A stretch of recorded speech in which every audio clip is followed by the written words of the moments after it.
Good morning and welcome to day one of the 2026 Virtual Education and Resource Summit. I'm Shara Holzberg, the Chief Care Service Officer at ALS United, Greater New York. We're so glad you're here, and we hope that the next few days gives you a sampling of not only the work happening in our clinics, but of the people that make up this community. In my 20 plus years as a member of the ALS community, I've had the privilege of knowing countless families and individuals throughout their journey.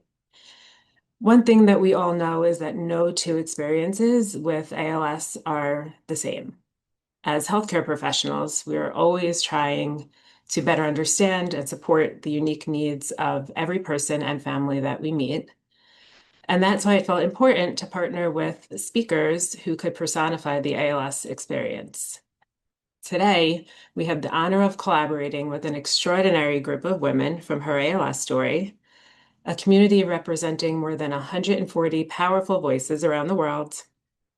Founded in 2021, Her ALS Story brings together women diagnosed with ALS before the age of 35 who are challenging outdated stereotypes about this disease while creating space for connection, support, and learning, all while living their best lives. Working alongside this group has been incredibly meaningful. Together with our seasoned experts, they wanted to bring attention to topics that are often overlooked but are deeply important. Their honesty, their insight, and their humor have really shaped these conversations. We hope today's sessions leave you feeling informed, seen, and maybe even thinking about ALS in a new way. I'm excited for you to hear from them. So with that, I'd like to introduce to you Tejal Parikh, who will be moderating our first session of the day. Enjoy. Good morning, everyone, and welcome to our first session. My name is Tejal, and I'm honored to moderate this conversation along with Her ALS Story and ALS United Greater New York on the topic of body image and ALS. First, I want to take a moment and acknowledge that body image can be incredibly personal and an emotional topic, especially when living with ALS. Our body holds so much of our confidence, our identity, independence, femininity, motherhood, and relationships. What I love about this session is that it creates a space for honesty and connection. This is not about forcing positivity or pretending that things are easy or the same that it used to be, but it's about making room for real experiences behind the changes, which include the grief, the humor, the awkward moments, the resilience in the ways that we continue to find ourselves within this journey. Today's discussion may touch on sensitive topics related to body image, self-esteem, body dysmorphia, and eating disorders, which can be triggering topics for some. So please take care of yourself throughout the topic and feel free to engage, pause, or step away as needed. So I would like to introduce our presenter for the day, Cheyenne Tate, who is a registered dietitian and certified nutrition support clinician at the James J. Peters VA Medical Center, a certified ALS treatment center of excellence. She also serves as a preceptor for the VA Dietetic Internship Program, training future dietitians in the care of veterans living with ALS. Cheyenne has prepared a presentation for our session. Following her presentation, we will have about 30 minutes to engage in a panel discussion with some of the most remarkable and charismatic ladies of Her ALS Story. I'll introduce them to you following Cheyenne's presentation. Take it away, Cheyenne. Okay, thank you so much for that introduction. I am going to begin sharing my slides. Okay.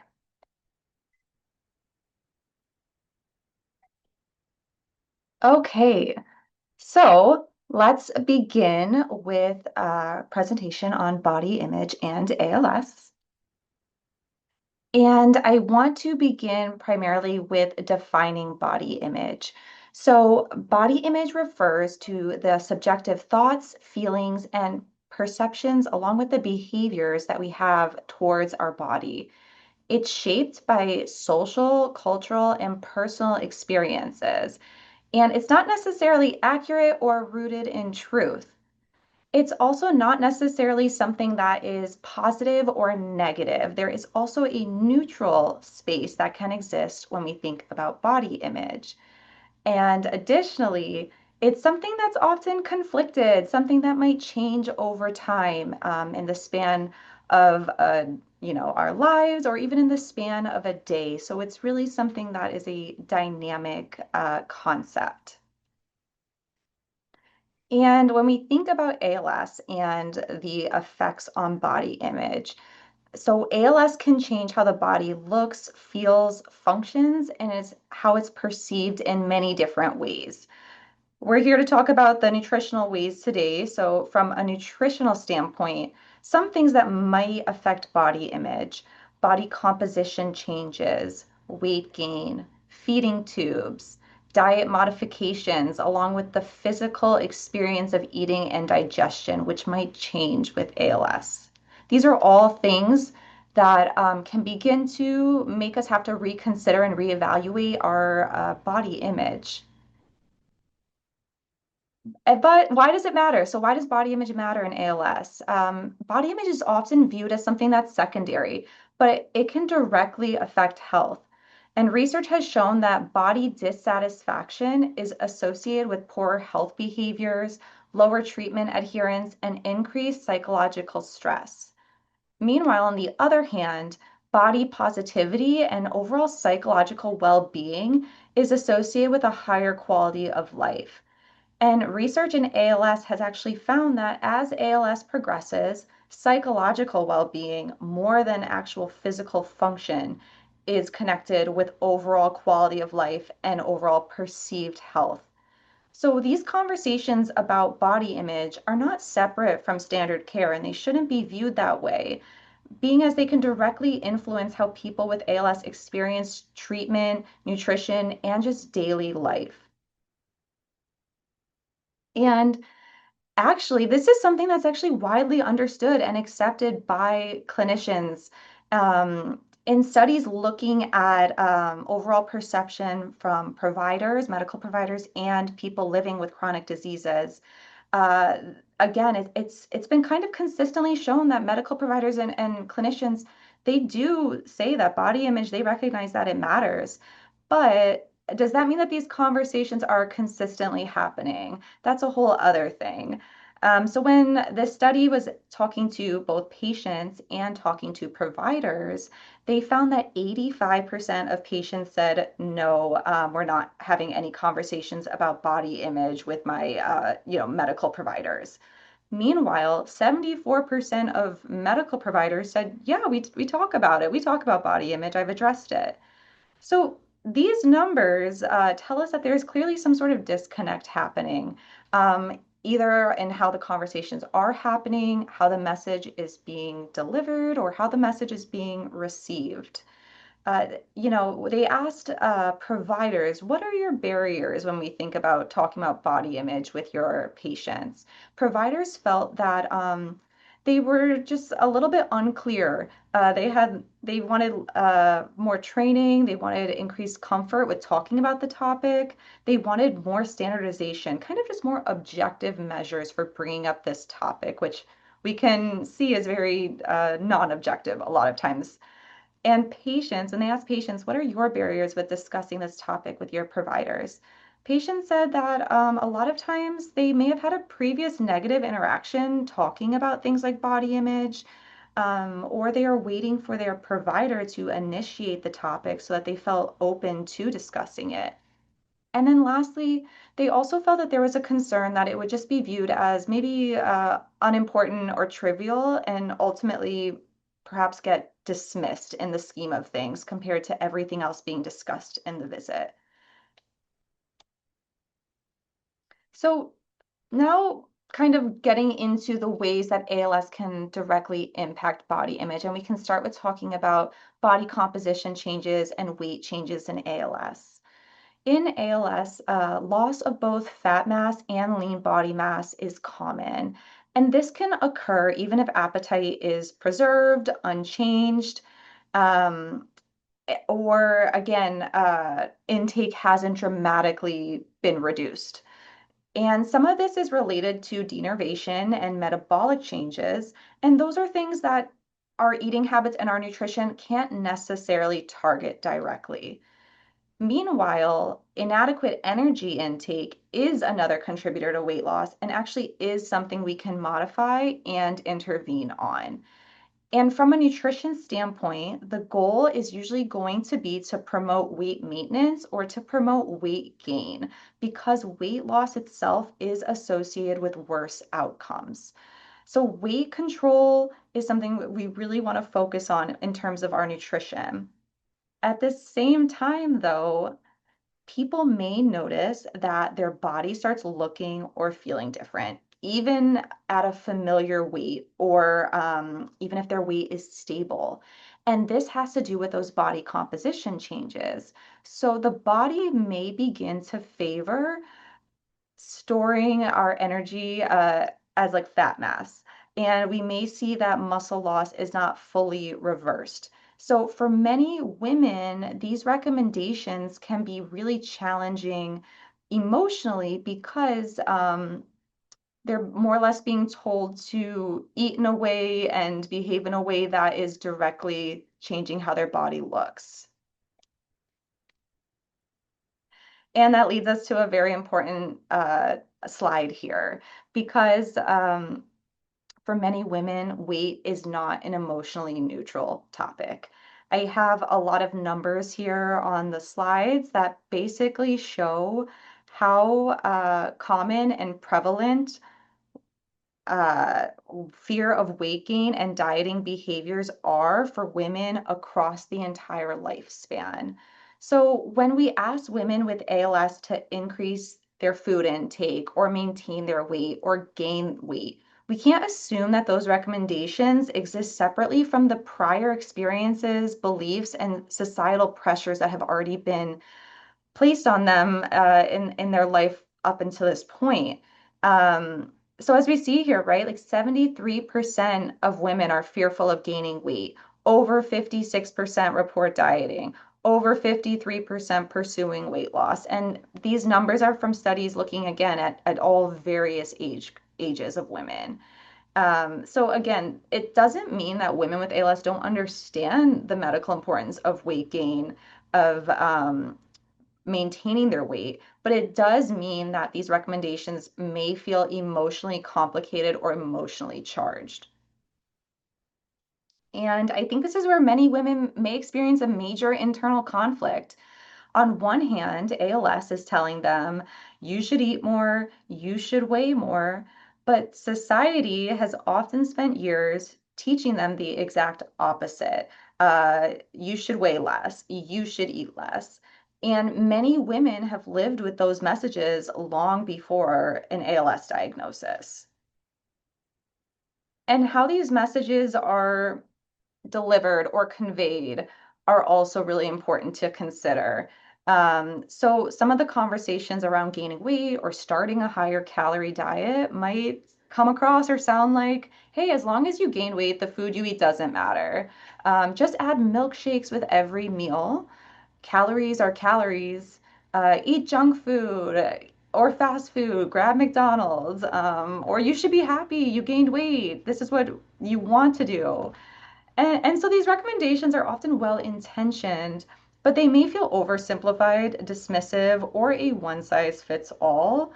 And also, we need to understand that implementing these generalized recommendations too quickly or in that kind of one size fits all approach might actually cause negative impacts on body perception and experiences for certain patients. So sometimes these recommendations might feel physically uncomfortable when they're implemented. They might feel misaligned from existing personal values, challenging to sustain, emotionally conflicting, and again, might actually worsen body image and relationship with food if they're not implemented in a kind of more individualized way. Because we know that food is more than calories in and calories out, and we need to consider the experience before, after, during eating.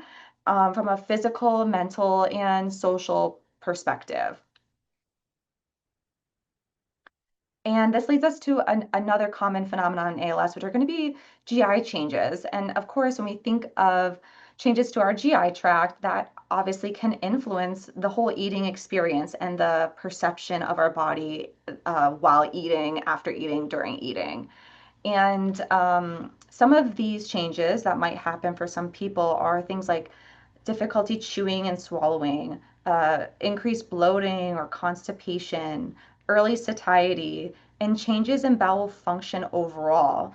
And these changes may begin to make eating feel a little bit more difficult or different, or a little bit more emotionally stressful. More things to consider with the overall eating process.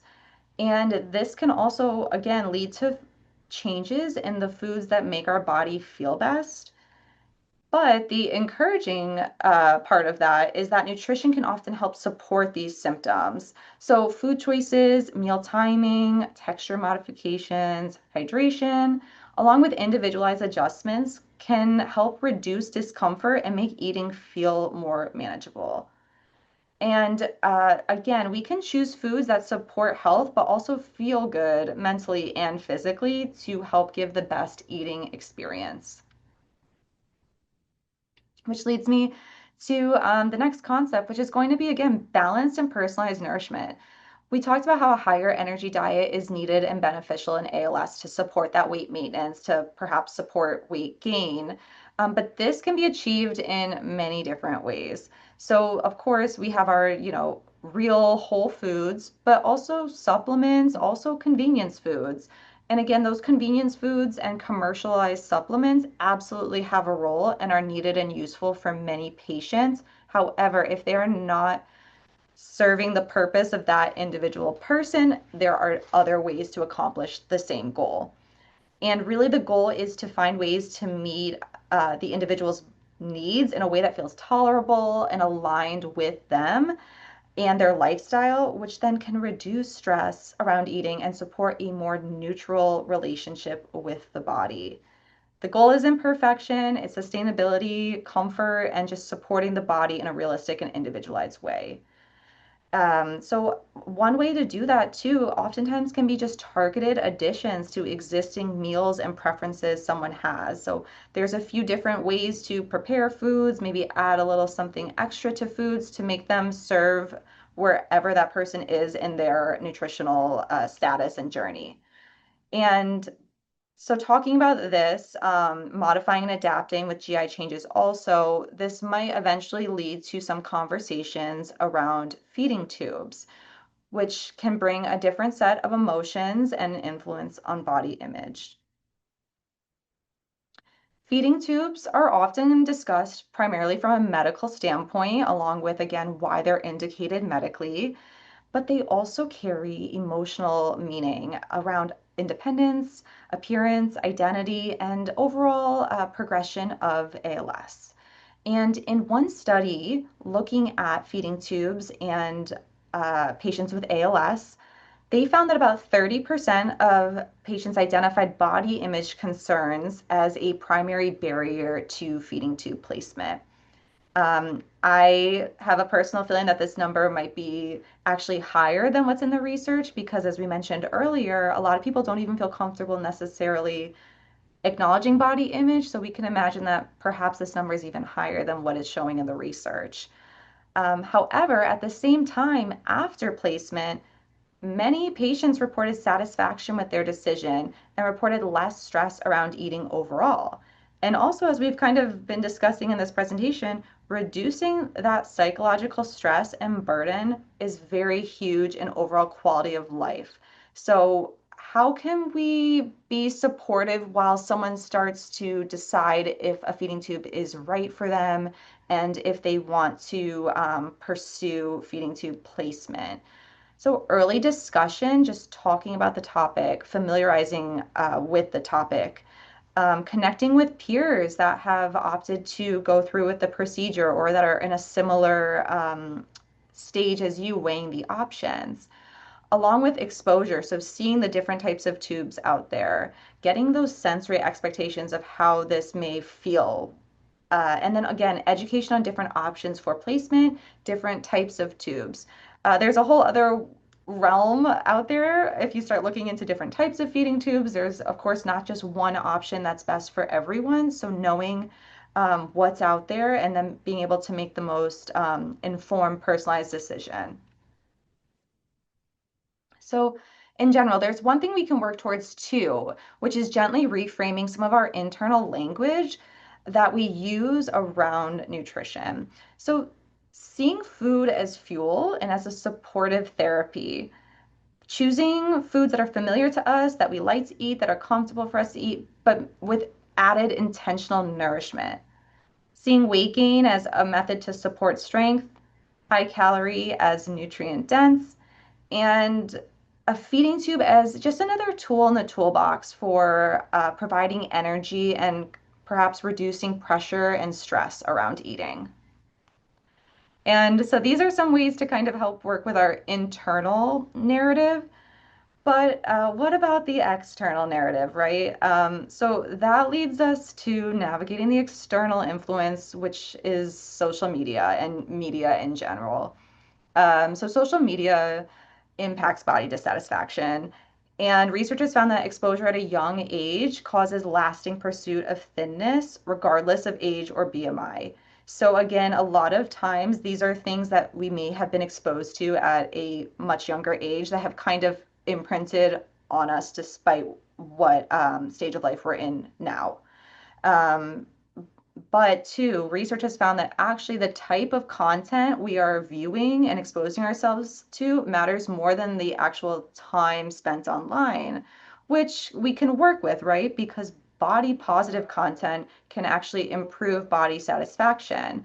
So if we can curate our media and basically our social media feeds to reduce exposure to any triggering content, it might be one small, albeit meaningful way to protect our mental well-being and our body image.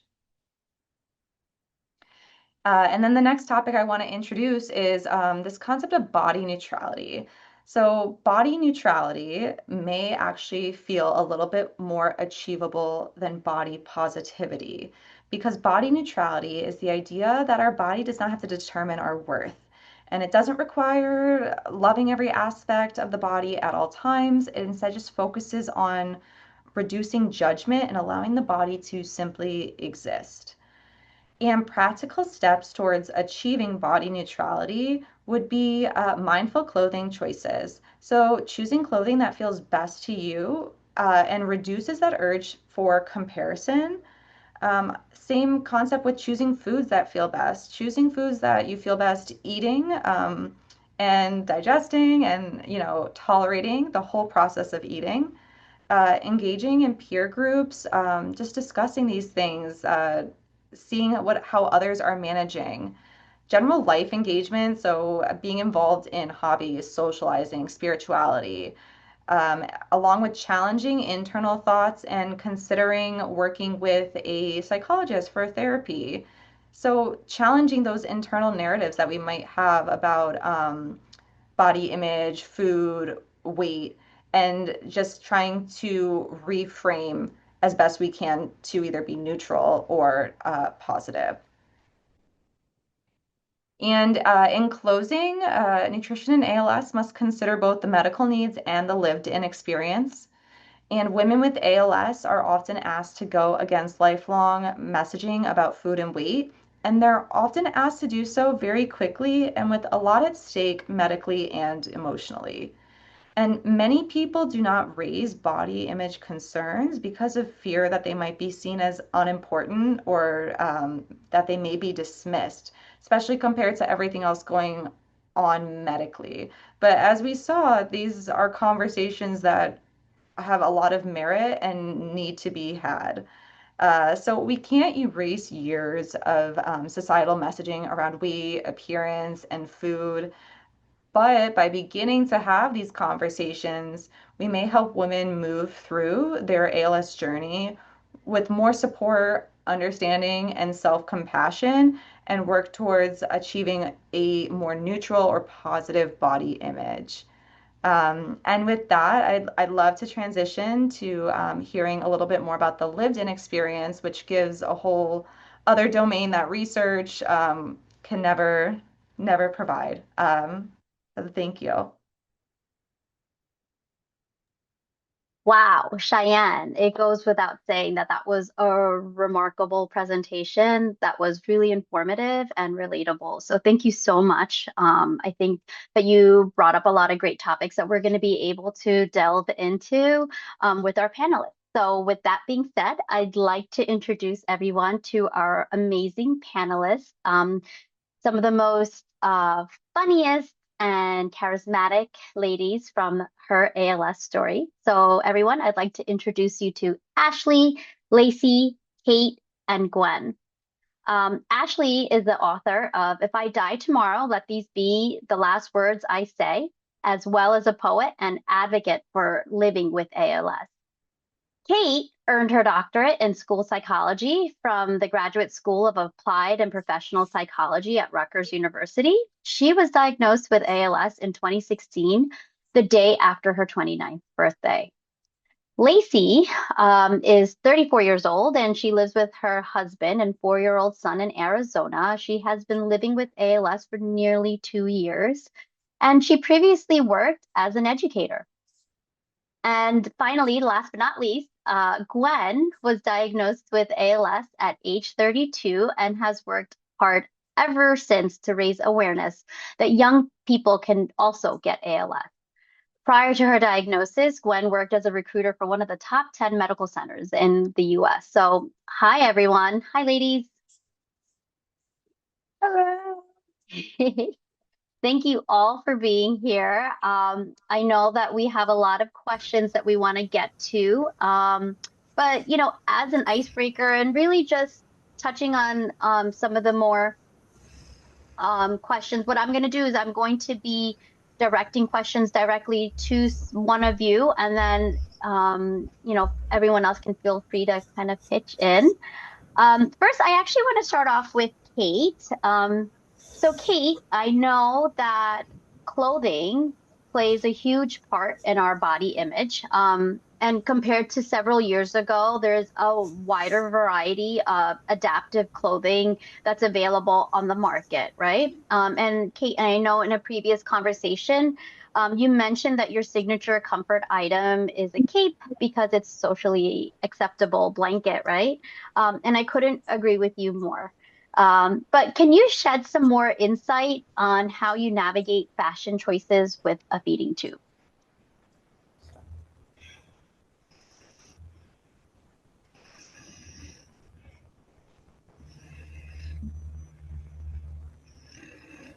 As Cheyenne mentioned, how we feel about our appearance matters. Clothes don't lay the same over a tube, but thankfully, there are lots of fashion choices. Prior to my tube, I basically wore dresses until it was time for pajamas. Now, if we're home, it's easy, but it gets complicated in public. I enjoy the lack of preparation needed in picking dresses, with a completely coordinated outfit done in one shot, and I always wear shorts underneath, but it's still awkward having someone lift your skirt in public. I've gotten some very shocked stares. Since I started wearing my fabulous rainbow of high tops from Billy Footwear, I can't ignore the impact adaptation has on my mood. I still wear plenty of dresses, but I've also been ordering more skirts and bright leggings to improve access while continuing to feel more like me. They help me maintain some of my individuality without compromising my husband's sanity.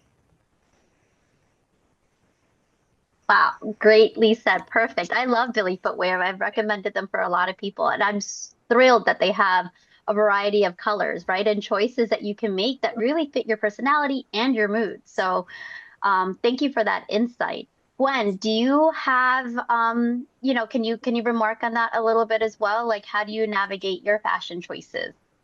Yeah, thanks, Tejal, and Billy's footwear has been so good to her ALS story. So a double shout out for Billy's. I've got my go-to emotional support sweatpants that are oversized, so I've sized up. and they've got a pretty big waist. They're lightweight, and they've got like an elastic sort of cup around the ankles. So it's easy on, easy off, and lightweight. It's all about kind of lightweight these days, no heavy fabrics. They've got to be stretchy. So, yeah, my emotional support sweatpants in every color. Awesome. Yeah, I mean, who doesn't love sweatpants? And I think as an OT, I would agree that lightweight is the way to go because the pants, we don't realize they do get heavy, especially sweatpants can tend to be bulkier material and Yes. heavier material. So you hit the nail on the head with that. So I wanted to dive into a little bit of a deeper conversation. And maybe Ashley and Lacey, you both can help me out with this, answering these questions. But based on like what Cheyenne even mentioned in her presentation, are there things that clinicians have said to you that may helped you feel more comfortable discussing body image? And are there things that clinicians have said unintentionally that made body image discussions a little bit more harder to discuss? I think, well, hi everyone, I'm Ashley. Thank you for having us. I think most recently, having gained around 12 pounds, the doctors are very happy, like we mentioned earlier. And I think sometimes people give us joy, but they're not really reading the room. Like, I'm not happy about all this weight, but I'm happy you're happy. And I think on a happier note, my neurologist, Dr. Jinsey, God bless her, she always is pushing me to still dress like myself. Like if you want to wear that big poofy, very heavy dress, thank God you can't walk. And you're in a wheelchair anyways. So put it on and be happy. Absolutely. I love that. I love that. And, it does define who you are, right? It shows your personality. And I think that's so important. Lacey? Yeah, I have to agree with Ashley. I've had, similar experiences where the ALS team at the clinic will tell you do everything you can possible to gain weight. So they suggest milkshakes and no food is off the table while you're still able to eat by mouth. And while that sounds good, it doesn't always translate well because, first of all, it's not really feeling your body. So you get bloated and uncomfortable. And then on top of that, when you do start to gain weight, like Ashley mentioned, your team is very thrilled about that, but it can leave a confusing feeling for yourself. Because growing up, I always struggled with weight and eating disorders and an idea of what I should look like. And then when I got ALS, I dramatically lost weight. And then I show up at the doctor and they're saying, no, you have to put all that weight back on. So it's very confusing. But my nutritionist was always very sensitive and kind. So she would give suggestions like smoothies and food that actually fueled my body and made me feel better about my choices. So that was helpful for me to not overthink it too much or feel too insecure about that. Yeah, definitely some great points. And I feel that even, prior to the diagnosis of ALS, as young women, we are thinking about weight and then we have to pivot and, it's a lot to process. And so I commend you all for navigating this challenging space. But I do know that your support to one another has made a world of a difference in how you make some of these decisions. Specifically, Kate, I know that, one of the more challenging discussions and considerations that you made was the decision to get a PEG tube, right? A feeding tube. And that I know that you have mentioned, that you eventually got the Mickey tube, which is a low profile feeding tube, right? What helped you get to that point where getting a feeding tube, when you felt like that was appropriate? And, if, um, and how, and who helped you through that process to make that decision?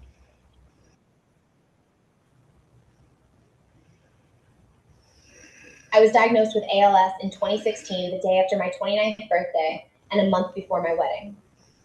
Despite having no issues eating for the first few years, a feeding tube has been recommended since the start of my ALS diagnosis. Like many other medical suggestions, I happily ignored the advice, and despite being thankful I have one now, I'm also glad I waited. And food is such a focal point that it was difficult to imagine getting from a bag. It's a therapeutic outlet, something tangible and intensely gratifying. Plus, having spent over 19 years as a pescatarian, I adapted quickly when ALS restricted my diet. Salad was the first thing to go. Lettuce is a terrifying choking hazard, but I have to admit I wasn't that upset. I'd never eaten a ton of leafy greens. Over time, the list of choking hazards grew, yet food became even more of a prioritized distraction as my other limitations increased exponentially. A feeding tube, aka an open hole into my stomach, also means swimming would be difficult, hot tubs impossible, and the relief I got from the chiropractor, massages, and cupping would be impeded. Unfortunately, in July 2024, the struggle to eat brought my weight under 90 pounds, which transformed my decision from some vague idea of how to make life easier to whether I was ready to go home to the Lord. The idea of heaven, no pain, just joy with the Lord. I'm excited to go home whenever the Lord calls, but it won't be because I stop taking every opportunity He offers me. I didn't expect to get through the feeding tube surgery. I also knew I couldn't consume enough calories orally to survive, and I desperately need more padding to prevent the ever-appearing sores. My ALS clinic thought my breathing was too impacted to make it out of the anesthesia. My neurologist brusquely said that I'd missed the window where my body was strong enough to go through surgery. I'd have to accept that I'd chosen starvation. Thankfully, the surgeon disagreed. He was willing to try, given the alternative, but he needed to know whether I'd choose life with a tracheotomy. That July involved a lot of decisions that fortunately haven't yet reached fruition. I was shocked to wake up after surgery. I hadn't prepared for the pain because I'd expected to be in a place with no tears. Contrary to what doctors say, yes, obviously a continuously bleeding hole holding a feeding tube in your body is significantly uncomfortable and often painful, especially for someone reliant on other people to transfer me. Thankfully, my Her ALS Story sisters finally convinced me to switch because the low-profile tube is dramatically more comfortable, particularly during transfers. It should be secure for 3 to 5 months. But the downside to the Mickey is that most of my friends have had it fall out, necessitating a trip to the emergency room, which is why I was mistakenly overly concerned about the balloon. ALS is already painful, and it was really difficult to choose something that I knew would add to my discomfort. But it's a massive blessing to finally be hydrated and to be able to get nutrition without choking. Great. Wow. Kate, thank you so much for that insight. You brought, I'm sure it resonated, your story resonates with so many of the ladies that are and the caregivers that are here, right? Big decisions being made. Gwen, I think you had a question that you wanted to present. Yeah. And Kate, thanks so much for sharing all of that. I am pretty sure we can have a whole session dedicated to feeding tubes and our personal testimonies and experiences. I want to go back to Lacey brought up some really great points about sort of a one size fits all meal plan. And Cheyenne referenced that in her presentation. So, Cheyenne, this is for you. Do some nutritionists in ALS clinic actually work with the patient, ask questions, go through their history with food, and actually provide a personalized meal plan? Yeah, that's a great question. From my experience, that is the goal. That is what should be happening, is really getting to know our patients and working with their preferences, what they like to eat, what their family likes to eat, the environment with eating. Because I hear a lot of times too from patients and family that an added stress is feeling like they have to create a whole separate meal for one person, and everyone wants to eat collectively what the family's eating and not feel like, okay, the other person has to have a completely different meal.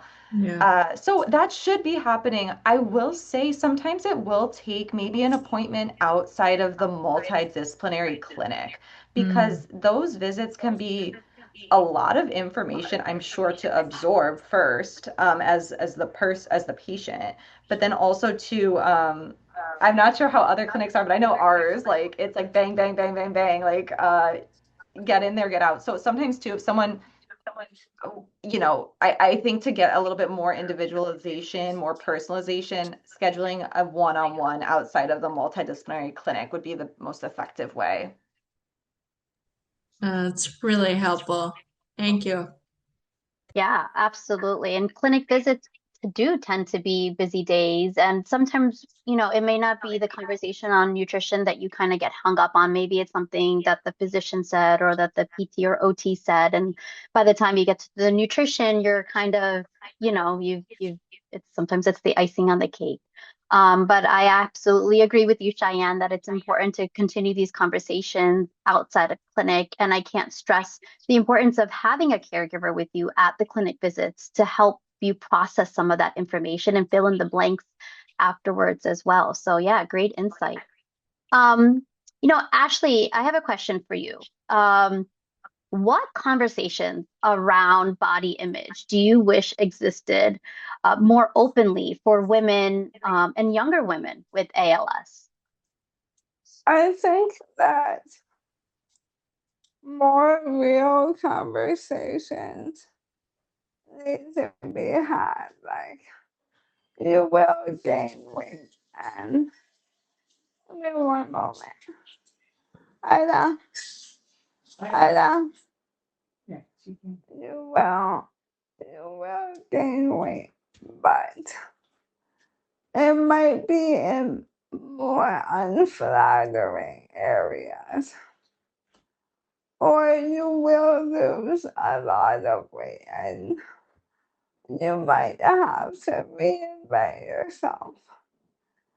But that word, reinvent, I think is very important for all of us.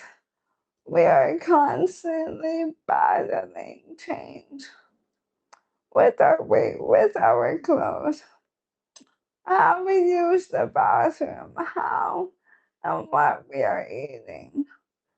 That reinventing every day or every week so that you feel a little like yourself, very important. And I don't think it is said enough in places where we are shattered. We hurt at clinic. We are not belittled, but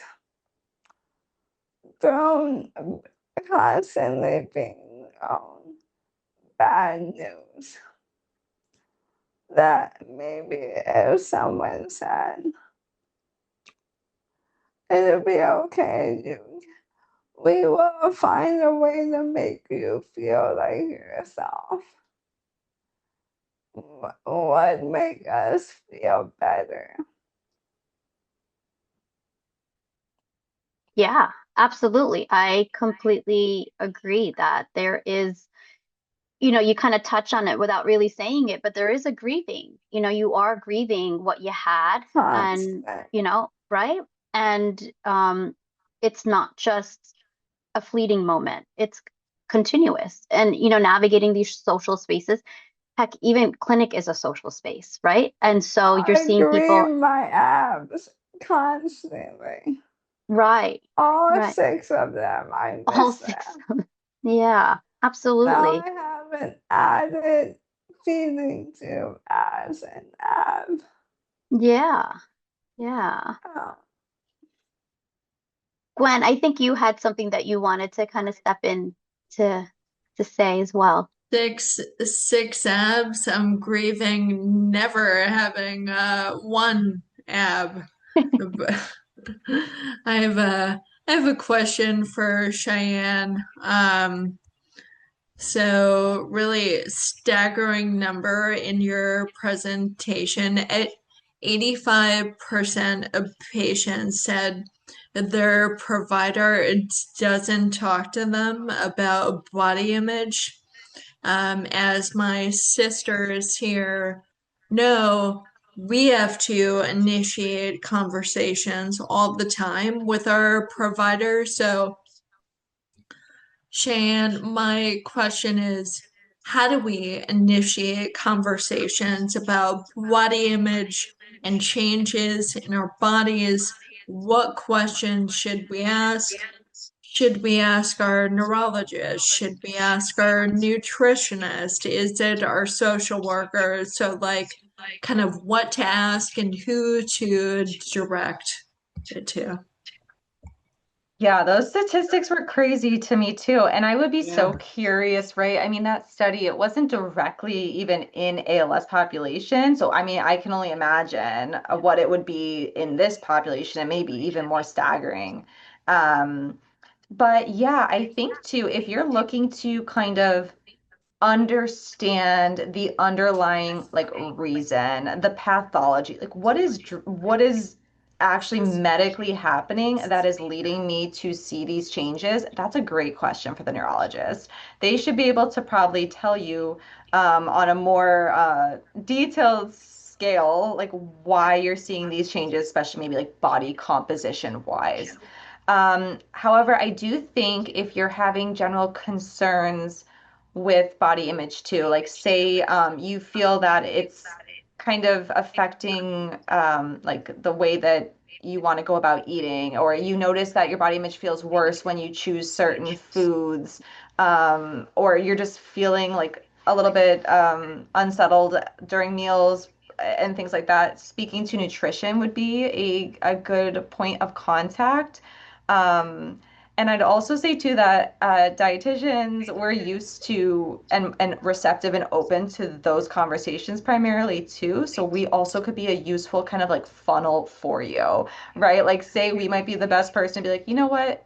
Let me explain from my lens, but also I think this provider would be a good person to follow up with, or this provider. So that would be my response too. And I think if it was something that you felt you just wanted ongoing, deeper support with, or it was really affecting you, considering speaking with a psychologist or engaging in therapy would be really useful just as a way to kind of work through those thoughts and process emotions on a more detailed level.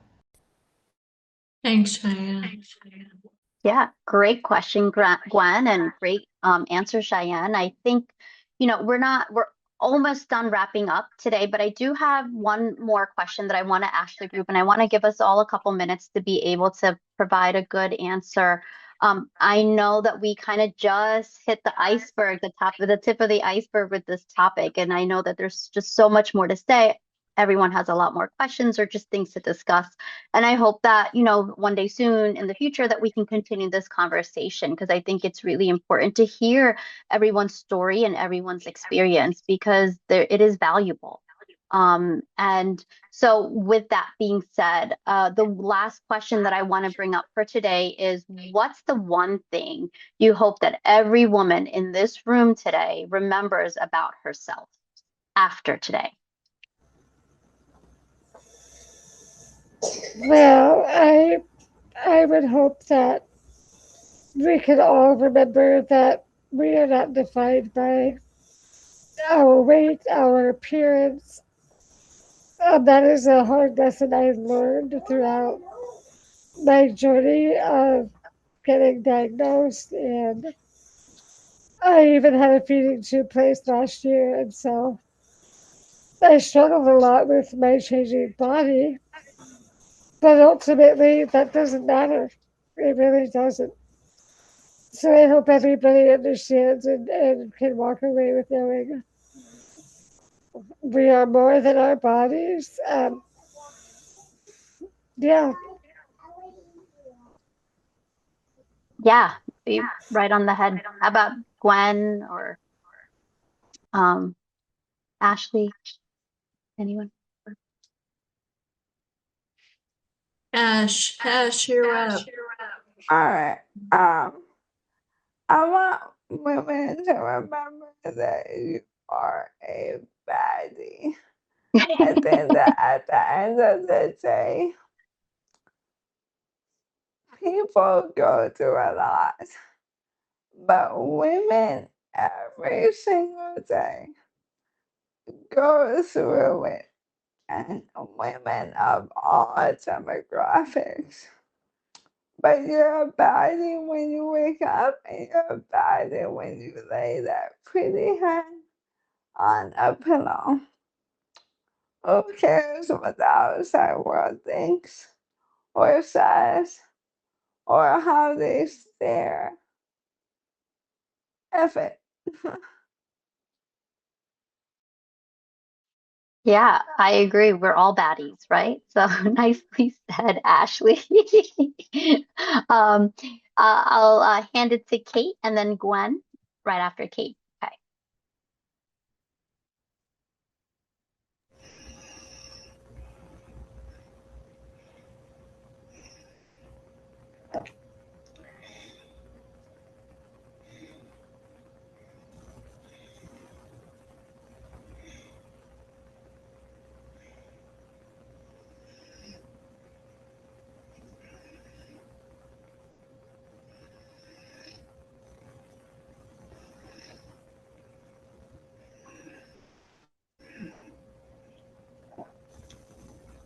I'm very thankful for the ways my tube has improved my daily living experience, and it's tremendously simplified my routine for my family, but I also choose to embrace a bit of denial regarding my tube. ALS makes your body feel alien, so I tend to pick things I enjoy wearing and imagine I look like I want to, rather than spending too much time looking into the mirror. You know how you watch Dirty Dancing and feel like you can salsa? Well, I've decided I kind of look like Shakira, her human version, not the gazelle, in Zoo, my nephew's favorite music video from the second Zootopia. I confess to being surprised sometimes when I look into the mirror, and I acknowledge that I can't always maintain that level of confidence, but it's freeing not worrying about how others see you. And hey, ALS can't take away my imagination. For sure. We should all channel our inner Shakira, right? And I Gwen? love that Kate said ALS can't take away our imagination. We should just end on that. Why don't we end there? I love that. Okay. Aw. All right. Well, thank you all so much for your honesty, your vulnerability, humor, and openness today. I think what stood out to me the most is that while bodies change, your identity, your personality, your love, your beauty, your humor, and your style, sense of style does not disappear. They may evolve, but they're still very much so present. So this concludes our very first session on body image and ALS. We hope that you will join us in 15 minutes for the next, or 15, 19 minutes at our next session for caregiving for a partner. Thank you so much. Thank you, Her ALS Story. And thank you, Cheyenne, for joining us today.